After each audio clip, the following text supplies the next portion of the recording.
you just start a little bit by just telling the world what it is you do and why I particularly and lots of other people find you very interesting. Looking forward to hearing some thoughts from you. But tell us a bit about yourself. So yeah, my name is Sky. I'm co-founder of an agency based in New York called ICNCLST. We're a sort of a hybrid design studio, artist management firm that really works at that intersection of culture and commerce. We do quite a bit of sort of upfield brand consultancy for large brands who are wanting to focus some of their efforts in co-creation. Then the other half of our business is working on the offensive side from artists or designer studios, helping them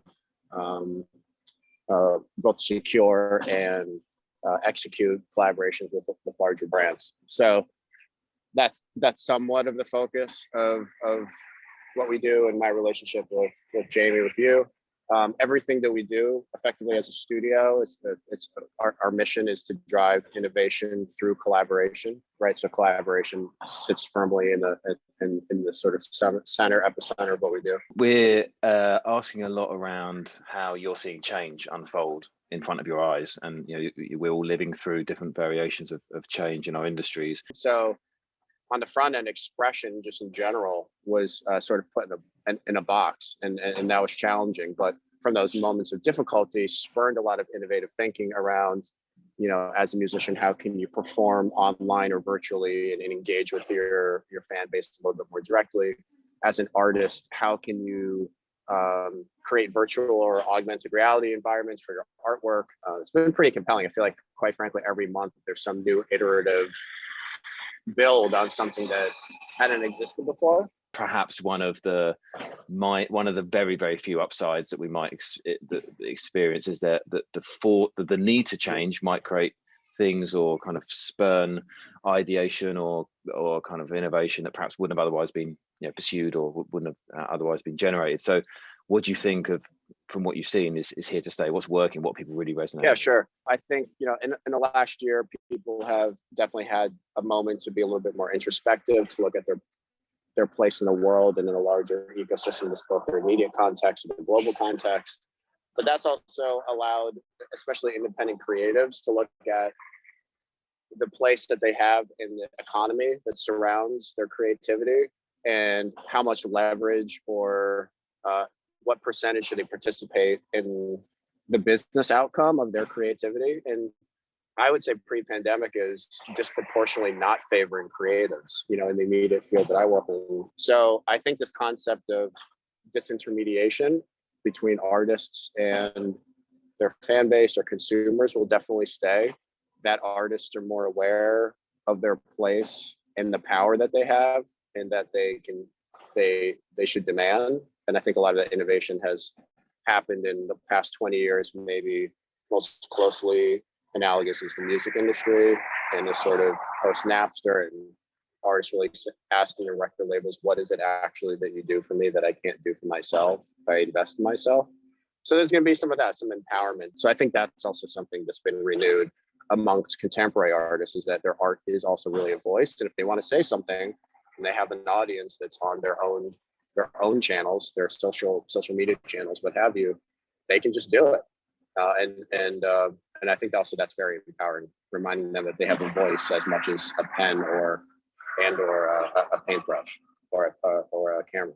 Have you observed anything around any phenomena like that, where you're seeing that art, music really touching people when they perhaps need connectivity the most? Have you seen anything like that? Do you think that's been a benefit to people during these sort of difficult times? Visual art and music, it definitely brings people to, in some cases, a meditative state. It allows them to detach from their immediate context and to go to another place that's abstract and is equal parts like motivating and relaxing. I would say this moment has maybe even brought music and art together a little bit more again, versus it being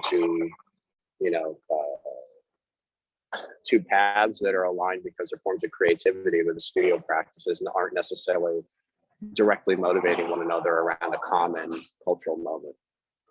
So I think that was really unique to this last year. Be interesting to get your thoughts on how sustainability as a theme has changed through this last 12 months. And we know it's top of most people's most industries, most individuals, most consumers' gender, or very, very high in the priorities.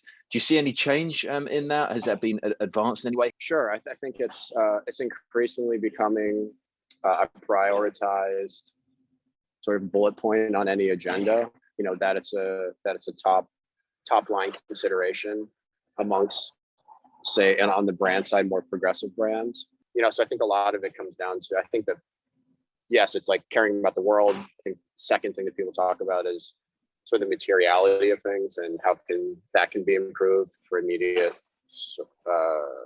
benefits to nature.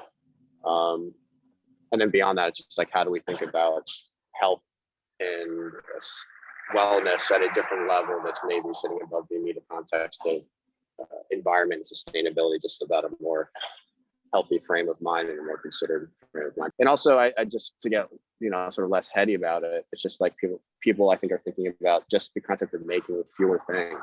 You know, what gives you optimism for what lays ahead after such a difficult 12, 18 months? Sure. Yeah, I think, you know, what makes me super optimistic is that I think coming out of a period where people have to look inside themselves, evaluate their sense of self. From that, there's then an emergent period where folks that even pre-pandemic had a really strong point of view, were incredibly creative and considered. They're going to even be more so. They're going to be even more hyperbolic in that ability, maybe with a larger human intent, environmental intent. And that's really exciting to me. And then on the other side, it's really motivated and brought, I think, a new moment of poise and clarity to folks that maybe hadn't done that before. And I think there'll be new voices coming into this world of creation that now feel like the world needs more people to say something, and they want to, you know, stand up and say something, whatever that is. It could be something that they write, something that they make, something that they document,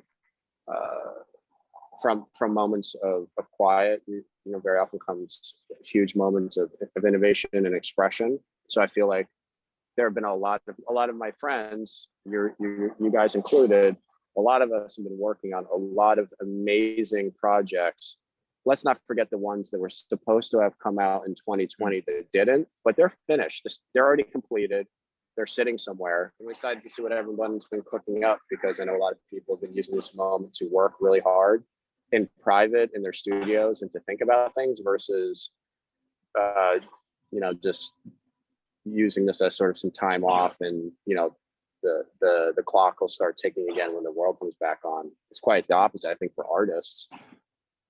They've been, their form of sanity and their form of expression and way of being is to create. So if you create in a studio, whether you're a musician or a studio artist, like those were not turned off during the pandemic. Yep. So I know a lot of amazing creatives that have a lot in close storage, ready to share with the world.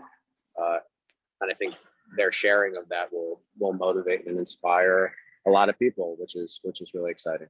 Beautiful, mate. Thank you so much, my friend. Really love that chat.